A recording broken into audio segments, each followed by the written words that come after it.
Sur les ondes de Pastel 99.4, on a en téléphone Monsieur Ramadan. Salam alaikum talaq. Wa alaikum salam wa rahmatullahi wa barakatuh. Marhaba bik, bienvenue sur les ondes de Pastel FM. Ça faisait longtemps, ça fait plaisir de t'entendre. Alors, au-delà de venir sur les caricatures ou sur l'actualité chaude, quel comportement, ou toi d'abord avant, quelle analyse fais-tu de cette situation, et quel comportement idéalement à apporter ou à avoir face à cette déferlante qui j'allais dire bis repetita? Bismillah. Moi, je pense que il y a plusieurs choses à faire. Moi, dans l'appel à la conscience musulmane contemporaine, il y avait vraiment l'idée qu'il faut, à partir d'un certain moment, regarder ce qu'il en est, regarder à plusieurs niveaux. Il y a aujourd'hui des attaques qui sont faites et qui exigent des réponses rapides, des réponses circonstanciées. Puis il y a le plus grand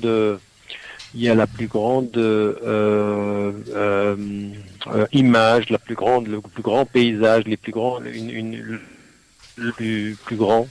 et qui nous permet de comprendre un tout petit peu plus de choses et que nous devons considérer de ce point de vue-là. Et je crois que autant, il a fallu répondre directement à ce qui se passait au niveau immédiat, c'est-à-dire que il y a un petit groupe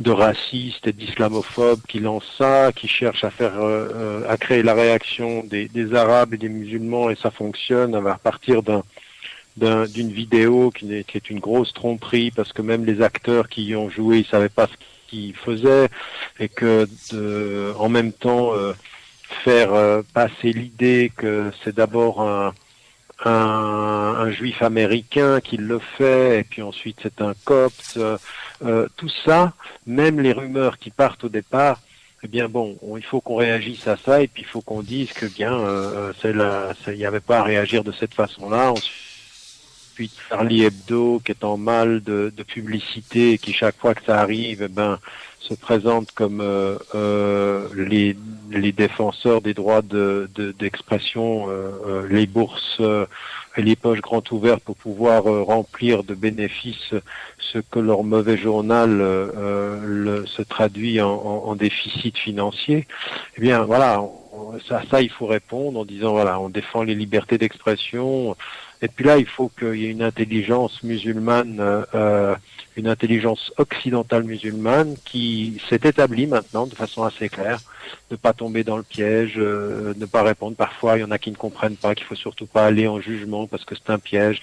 Il faut pas forcément manifester, parce que manifester pour soi-même, c'est pas manifester, c'est se faire plaisir à soi-même. Donc, il faut qu'on ait une espèce d'intelligence des circonstances immédiates et de la réaction. Maintenant, il faut élargir le champ et se rendre compte que là, alors il y a des enjeux, mais qui sont sidérants. C'est-à-dire que c'est pas rien, quoi. C'est pas rien ce qui est en train de se passer. C'est pas rien ce qu'on est en train d'essayer de faire, parce que il y a des enjeux interoccidentaux, il y a des enjeux inter-musulmans, c'est-à-dire intra-musulmans, et puis il y a des enjeux de relations entre les univers. Et c'est là où il faut vraiment avoir une vision plus large. Malheureusement, j'ai l'impression que on est extrêmement loin du compte. On voit 2 ou 3 savants intellectuels musulmans qui répondent, et puis parfois de façon tout à fait circonstanciée sur le plan spécifique et immédiat. Mais une analyse beaucoup plus globale de la situation et des enjeux, il faut véritablement que on fasse un travail d'intelligence politique, d'intelligence géostratégique, d'intelligence de l'époque. Vraiment, je suis un peu inquiet. Très bien.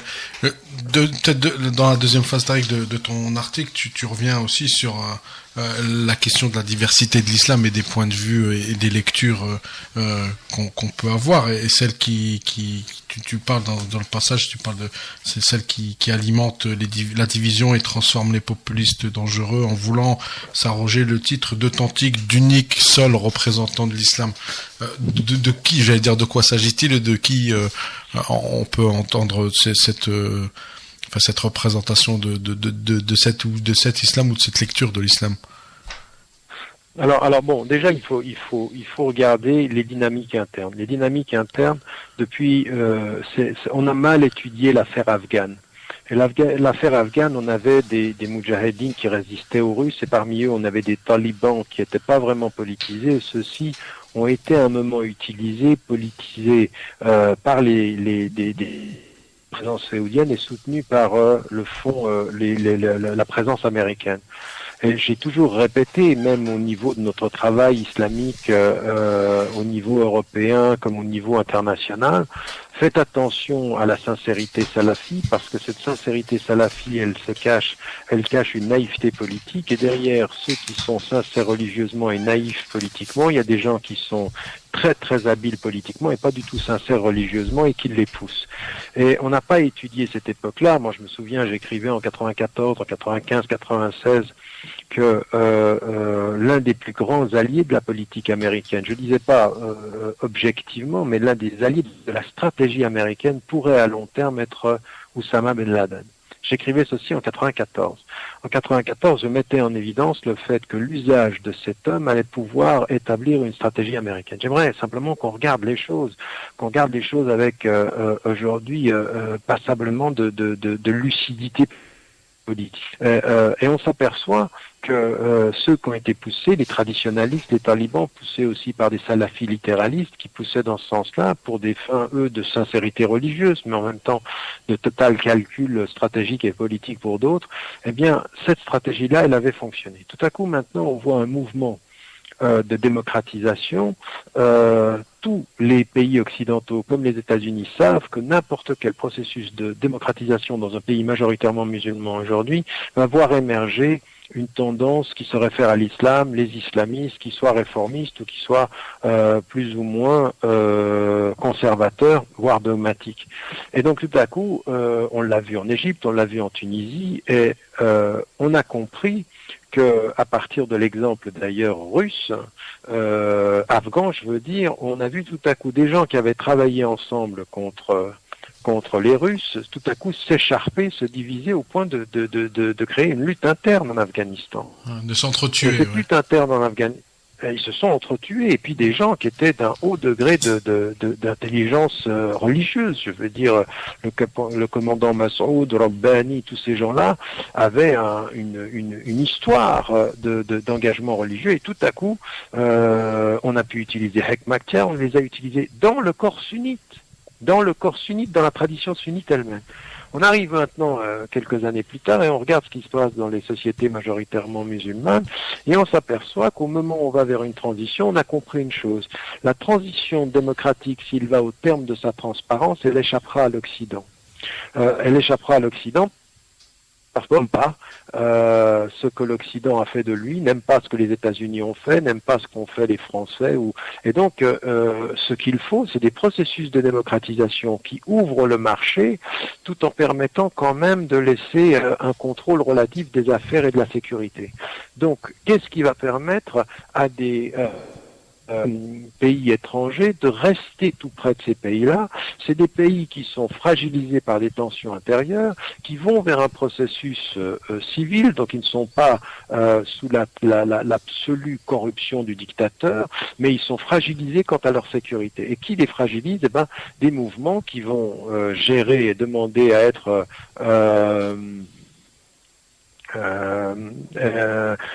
qui vont être qu'est-ce que je disais là maintenant, j'ai perdu le fil. Mais des dynamiques qui vont, des groupements qui vont jouer à l'intérieur et déstabiliser le processus de démocratisation en revendiquant la référence religieuse. Et on s'aperçoit que les salafis, tout à coup, apparaissent de façon très présente et très puissante et très perturbante en Tunisie. Ils font 24% dans le premier tour des élections venus de nulle part, et tout à coup on s'aperçoit qu'il y a aussi ici, on nous dit que ce ne sont pas mais des organisations qui du Qatar, qui de l'Arabie Saoudite, qui des autres pétromonarchies, dont on parle aussi du Bahreïn, vont financer ces mouvements-là pour s'installer politiquement. Et là, on s'aperçoit que ces salafis littéralistes, eh ben, ils vont soit se diriger plutôt vers la seule tendance strictement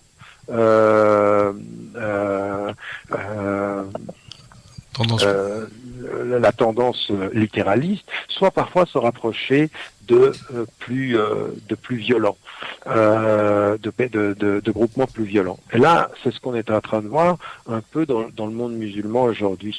Et donc, c'est un processus qui va fragiliser tous ces processus-là, mais cette fois-ci, de l'intérieur même de la référence musulmane qui avait pourtant pris le dessus dans ces sociétés-là. Et ça, c'est une équation, c'est un rapport que l'expérience de la relation avec les sociétés majoritairement musulmanes a été établi par les Américains, par les Européens, et donc qui permet quand même de protéger derrière le processus démocratique, accompagné par le financement des puissances ou des institutions de Bretton Woods, c'est-à-dire la Banque mondiale et le Fonds monétaire international, et puis quand même de provoquer ce que on connaît dans la stratégie du département d'État américain et des affaires étrangères, c'est des zones d'instabilité limitée, zones de conflit limitées, zones de conflit de basse intensité, low intensity conflict, c'est-à-dire un conflit de basse intensité. Donc tout ça on le connaît, ça c'est pas nouveau, et donc en l'occurrence voilà ce qui est en train de se passer aujourd'hui. On s'aperçoit que dans l'intérieur de la tradition sunnite, il y a tous ces mouvements-là. Et ces mouvements-là, en fait, ce sont des mouvements qui sont très populistes. C'est-à-dire, ils instrumentalisent l'islam, jouent sur les émotions populaires, noir et blanc, joue sur on est plus musulman quand on est contre l'Occident, et en même temps les États qui les financent derrière sont les alliés premiers des Occidentaux. C'est-à-dire on a un discours de base anti-occidental, une politique au sommet totalement pro-occidentale. C'est-à-dire vraiment quelque chose qui est tout à fait pernicieux. Ajouter à cela, dans la question que tu me poses,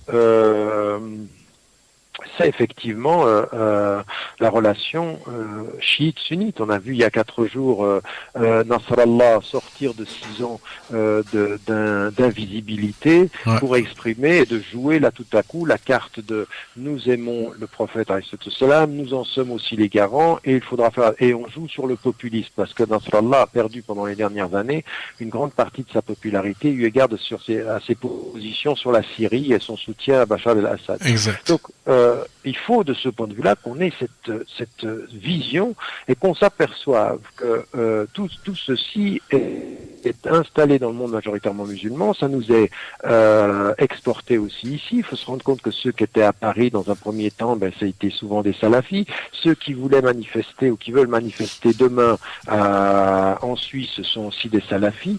Donc on a aujourd'hui une nouvelle présence des salafis qui veulent jouer un rôle. Mais encore une fois, moi sur le terrain, quand je vois ces femmes et ces hommes, je ne remets pas en cause leur sincérité religieuse. C'est pas eux qui m'interpellent, ce sont ceux qui sont derrière et ceux qui tirent les ficelles de tout ce jeu-là. Et là, on a les pétromonarchies, on a l'Arabie Saoudite, on a le Qatar, on a le Bahreïn, on a un certain nombre de gens qui sont les alliés objectifs au sommet, qui pensent Occident au sommet et qui jouent islam à la base. Aïssa, une question. Moi, j'avais une question pour revenir un petit peu sur le territoire plutôt franco-français, si je puis dire. Voilà, on constate une montée quand même de la spiritualité musulmane, beaucoup de personnes qui reviennent à l'islam ou qui la découvrent pour beaucoup.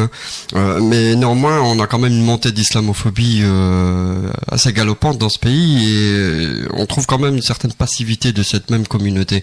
Donc, il y a quand même même un paradoxe où les gens veulent revenir à l'islam, donc aux fondamentaux, comprendre aussi l'intérêt qu'ils ont aussi de défendre leur spiritualité. Et je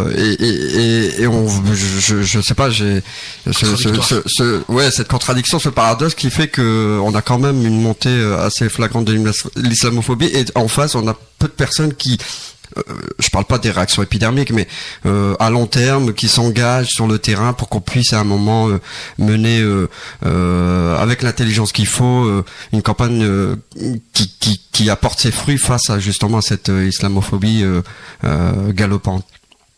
Donc voilà, je voulais avoir un peu le sentiment là-dessus et éventuellement des conseils pour nos auditeurs en l'occurrence, pour lever ce paradoxe, s'il y a un paradoxe. Enfin, je sais pas si j'étais clair. Il y a de ce point de vue-là Alors là, c'est l'autre pan, c'est-à-dire que là, il y a la question de Ali concernait la situation intra-musulmane, où on a une double tension de division intérieure des sunnites, mais aussi chiites, et puis ensuite entre les sunnites et les chiites. Et puis là, maintenant, il y a autre chose, c'est-à-dire cette montée de l'islamophobie dont il faut effectivement faire le compte. Il y a un livre très très intéressant qui est paru en anglais, qui est en fait le pendant de l'industrie de l'Holocauste, qui s'appelle l'industrie de l'islamophobie. De qui est Alex ? Non, il est en anglais, il s'appelle Nathan Lean. C'est un étudiant américain de Georgetown, à Washington, qui a appris de Islamophobia Industry. C'est un livre extrêmement intéressant parce qu'il fait le compte. C'est pas un hasard tout ceci. Alors, autant on a aussi un populisme religieux parmi les musulmans, autant on a un populisme de l'autre côté, c'est-à-dire des cités de cause qui expriment une idéologie. Et l'idéologie, alors bon, il y a le grand schéma qu'on cesse pas de répéter, on dit toujours, à la fin du communisme, on a créé un nouvel ennemi, et cet ennemi, c'est l'islam. Ça, c'est vrai, c'est une réalité qu'on a recréé un ennemi, mais il y a quelque chose d'encore plus profond qui est la crise de la conscience occidentale quant à ses valeurs, quant à son statut économique, et ça c'est dû à la globalisation, avec un déplacement du centre de gravité vers l'Est, la Chine, la Russie et l'Inde, et l'Indonésie, et la Malaisie, qui sont des pays émergents maintenant. Et puis, ce qui est fondamentalement spécifique ici, c'est que avec ce déplacement et cette remise en cause d'une hégémonie économique, eh ben, il y a des vrais problèmes qui sont liés à l'identité culturelle. L'identité culturelle est la compréhension de soi. Pour ce que dans la globalisation, on a eu un nouveau type de population qui est venu s'installer. Avec le temps, cette population, elle s'est acculturée. On a pensé que plus elle serait éduquée, moins elle serait religieuse. Or, contrairement à ce qu'on a prévu et prédit, c'est plus on est éduqué, plus on revient à la religion dans la tradition musulmane. C'est pas les laissés pour compte des banlieues qui se mettent à prier parce que c'est un acte de survie et non pas un acte de foi. C'est en fait l'expression tout à fait étonnante d'ailleurs d'un islam plus visible et plus éduqué. C'est-à-dire tout à coup quelque chose de tout à fait singulier dans cette présence musulmane. Donc quelque chose apparaît et là tout à coup, le religieux dont on pensait s'être débarrassé, la référence de l'autre dont on pensait qu'on allait, par la force des choses, on allait, après avoir colonisé son pays, et bien maintenant qu'il était dans notre pays, on allait coloniser son esprit, eh bien ça se passe pas, et donc de ce point de vue-là, on a la présence d'un élément qui est perçu comme étranger, dont on a construit toute son histoire en le niant, au Moyen-Âge, dans l'apport qu'il a à la civilisation occidentale, on l'a nié, tout à coup il réapparaît. Il réapparaît avec une fierté, il réapparaît avec une mémoire, il réapparaît avec une pratique, il réapparaît avec un rituel, et donc il donne l'impression de cet élément de l'étranger, et donc à mesure que lui s'assure de son identité, il ébranle les doutes de la désintégration de l'identité occidentale. Et donc on est ici dans un rapport symbolique de force, où toute expression affirmée de l'identité musulmane est perçue comme un miroir dangereux, un miroir menaçant quant aux pertes de repères de l'identité occidentale. Et c'est pas dû à l'islam, c'est dû à un processus général. Et ceux qui vont jouer là-dessus, ce sont ceux qui vont promouvoir l'islamophobie, au sens littéral, promouvoir la peur de l'islam, promouvoir et jouer de la peur, c'est-à-dire non seulement ils vont installer la peur, mais ensuite ils vont l'instrumentaliser. Ce sont les populistes, ce sont les partis d'extrême droite, et ce sont finalement malheureusement tous les partis qui sont aujourd'hui dans la lutte pour le pouvoir, parce que même dans les dernières élections françaises, la grande victoire, elle n'est pas François Hollande. François Hollande, c'est la petite victoire. La grande victoire, c'est les thèses du Front National. Quand on avait François Hollande qui discute avec Nicolas Sarkozy dans leur débat, le seul moment où ils sont tous les deux d'accord, c'est quand ils sont tous les deux d'accord avec Marine Le Pen sans le savoir. Son nom n'est pas dit, mais ces thèses sont là. C'est-à-dire sur la prison, c'est-à-dire sur l'immigration, c'est-à-dire sur la viande halal, c'est-à-dire sur toutes ces thèses-là, ils sont d'accord. Et en fait, elle peut boire du petit-lait. Je veux dire que là où les partis sont d'accord, c'est là où elle les dépasse et en fait où son propos s'est normalisé. Et donc on a là aussi l'instauration d'une islamophobie institutionnelle, structurelle. Et dernier élément qu'il faut ajouter, parce qu'il faut en ajouter, en fait il faut ajouter encore deux éléments. C'est un élément qui est le troisième cercle, et le troisième cercle c'est celui de l'immigration. C'est ce que je répète en permanence. Les pays occidentaux, c'est vrai pour les États-Unis comme c'est vrai pour l'Europe, ils sont dans une situation où ils ont besoin d'une main-d'œuvre, leur population vieillisse et ils ont besoin de main-d'œuvre. Il faut savoir que dans la majorité des pays du Sud, 60% de la population a moins de 25 ans, donc ce sont des populations jeunes, ce sont des populations qui sont des forces de travail, et donc de ce point de vue, eh bien l'immigration va se faire naturellement. Or, la survie de l'Europe, comme la survie des États-Unis, un racisme anti-latinos aux États-Unis, comme aussi une espèce d'islamophobie qui s'est installée dans le discours des Tea Party et des néoconservateurs de façon tout à fait structurée et claire. Eh bien, on a ici un discours qui va lier l'islam à l'immigré et à l'immigration, c'est-à-dire ce qui va culturellement, ce à quoi on va résister, mais dont économiquement on a besoin. Alors, c'est toujours comme ceci. Vous savez, on finit toujours par détester ce qui nous attire ou ce dont on a besoin, sans que ce dont nous avons besoin dans les faits, mais que notre intelligence refuse. Donc il y a tout un discours aujourd'hui qui est on a besoin de ces immigrés, mais on les refuse avec l'intelligence. C'est Fernand Reynaud qui avait fait quelque chose de tout à fait intéressant là-dessus sur le mode de l'humour, où c'était cette histoire boulanger que tout le monde détestait parce qu'il était étranger, et puis quand il était parti, ce boulanger, il y avait plus de pain, quoi. Et donc c'est ça le véritable problème. Le pain des Français. Le pain des Français, exactement, mais c'est ça, c'est-à-dire que il était le représentant de la survie, quoi, d'une certaine façon, et que finalement, quand il est parti, on a rejeté culturellement ce qui assurait notre survie économique. Donc on est dans la quadrature du cercle. Dernier élément qu'il faut dire dans l'industrie, par exemple, de l'islamophobie, et là, il ne faut pas être naïf, c'est qu'il y a des idéologies qui veulent installer ceci à des fins tout à fait spécifiques. Et on le verra partout, on le voit en France, on le voit en Europe, on le voit aux États-Unis. Les plus grands promoteurs de ce discours sur l'islam est un danger, ce sont des milieux qui sont pro-sionistes et des nouveaux évangélistes. Ceux-là sont clairement dans un travail de propagande idéologique.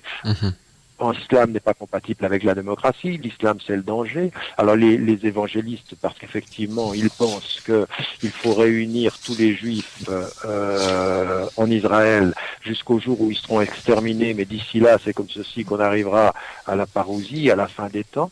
Et puis les pro-sionistes, parce qu'ils pensent que toute conscience qui s'installerait en Occident et qui aurait une conscience de foi musulmane et éthique, serait un danger quant aux intérêts israéliens. Parce que les Israéliens aujourd'hui sont en face d'un double problème, c'est-à-dire l'installation de l'islam comme religion occidentale, l'installation de citoyens du Sud et d'Arabes qui sont devenus des Occidentaux, ça c'est un grand danger, c'est-à-dire qu'ils sont à même aujourd'hui de déplacer l'opinion publique quant à l'affaire, quant au la question palestinienne, c'est-à-dire ce qui a été le traumatisme de la Deuxième Guerre mondiale, faire beaucoup moins comme un traumatiste auprès de ces nouvelles populations qui peuvent tout à fait respecter et qui doivent respecter la mémoire juive et la souffrance des juifs, mais qui n'en ont aucune culpabilité. Au contraire, ils ont plutôt reçu les juifs quand ils ont eu à quitter l'Europe dans les pays du Sud parfois que le contraire. Et puis la deuxième des choses qu'il faut se rendre compte aussi, c'est que le deuxième danger pour Israël, c'est ce qu'on disait tout à l'heure, c'est le déplacement du centre de gravité économique vers l'Est, et la Chine et l'Inde, et la Russie, et l'Afrique du Sud, et la Turquie, et l'Indonésie, et la Malaisie n'ont pas du tout ne sont pas du tout en soutien unilatéral d'Israël comme les États-Unis. Le sont les États-Unis. Les États-Unis sont dans une passe économique extrêmement difficile. Quand on a en compte tous ceux qui peuvent derrière travailler sur l'islamophobie, on s'aperçoit que c'est une formidable industrie, d'abord parce qu'en même temps médiatiquement ça fait de l'argent, on vient de le voir avec Charlie Hebdo, qui font un argent pas possible et qui doublent en une journée parce qu'ils entretiennent ceci. Donc les médias font de l'argent. Des gens y travaillent, toutes ces questions sur le terrorisme, ça fait de l'argent. On est en phase de pouvoirs économiques fondamentaux parce qu'on parle de l'immigration, on parle de la main-d'œuvre des temps. Donc on est dans un rapport économique, géostratégique pour ce qui concerne le Moyen-Orient, et puis identitaire pour ce qui concerne l'Occident, qui est extrêmement complexe. On peut pas, en tant que citoyen français de confession musulmane ou citoyen français tout court, faire acte de naïveté. Il faut considérer tous ces éléments-là. Je veux dire, là, on a, par exemple, il y a des personnes qui ne se rendent pas compte que il y a des gens qui se présentent comme étant d'extrême droite, de gauche et antifascistes, mais en même temps qui sont en train d'entretenir un discours islamophobe. Moi, je pense à Caroline Forest, qui est connue, qui se présente comme une personne de gauche, ou à Bernard-Henri Lévy. Ce sont des faux à gauche, des vrais à droite, et des faux alliés de la gauche instituant une relation avec la droite. Et ces gens-là, ils sont dans le flou idéologique. La seule chose qui n'est pas floue chez eux, c'est d'abord un soutien assez clair à l'État d'Israël et cette stratégie du discours. Je veux dire, Alain Grèche avait publié il y a quelque temps sur son blog ce qu'on disait aux amis d'Israël de dire en Occident pour être entendu, montrer quelques petites manifestations de peine quant à la souffrance des Palestiniens, et puis jouer sur un certain nombre de modes émotifs ou émotionnels, mais en même temps garder sa ligne par rapport à Israël. Tout ça, on connaît ce discours-là. Mais ça, c'est producteur d'un discours qui est au fond raciste, qui est au fond islamophobe, qui est entretien au nom d'intérêts politiques des choses extrêmement malsaines. Alors, il faut de ce point de vue-là que nous, qui analysons ceci, nous ayons une certaine lucidité, que nous tombions pas dans le piège de l'immédiat, mais que nous dans la sérénité du temps long. Non. Thaler, écoute, merci beaucoup pour ta disponibilité en tout cas. Et je sais pas si ça a été trop compliqué, mais en tout cas, mais il faut qu'on le comprenne. C'était très clair. On renverra les auditeurs à ton texte qui est sur ton site, qu'on conseillera à tous les auditeurs, un appel à la conscience musulmane contemporaine. Juste petite info, est-ce que tu as lu l'article de Laurent Geoffrin dans Nouvel Obs? Sur Daniel Cohn-Bendit et moi-même? Oui. Ouais, j'ai lu ça, ouais. Donc, Daniel Cohn-Bendit, il n'est pas interdit d'interdire, et il qualifie les dirigeants de Charlie Hebdo de cons. Donc, oui, parce qu'il est passé hier, je pense, il est passé juste avant moi chez Bourdin. D'accord. Et puis, d'ailleurs, il avait écouté ce que j'avais dit à Europe 1. Mais bon, je veux dire, franchement, il faut que vos interlocuteurs, là, vos auditeurs, ils se rendent compte que par exemple, tout ce que moi je me suis tout ce que j'ai pu dire ces derniers temps, je suis pas surpris même, et j'ai des retours extrêmement positifs. Les gens, ils sont de moins en moins dupes. Ils ouvrent les yeux. Oui, ils ouvrent les yeux parce que la faiblesse de ceux qui nous attaquent, c'est leur obsession et la répétition. Très bien, merci beaucoup en tout cas de ta disponibilité, puis au plaisir de te voir chez nous dans le Schnorr incessamment sous peu. Allah Ibarak Fik, en tout cas, merci, et puis au plaisir. Bonne soirée. Responsable édition Slimane Tir, responsable rédaction Ali Rani, Christian Lazaoui.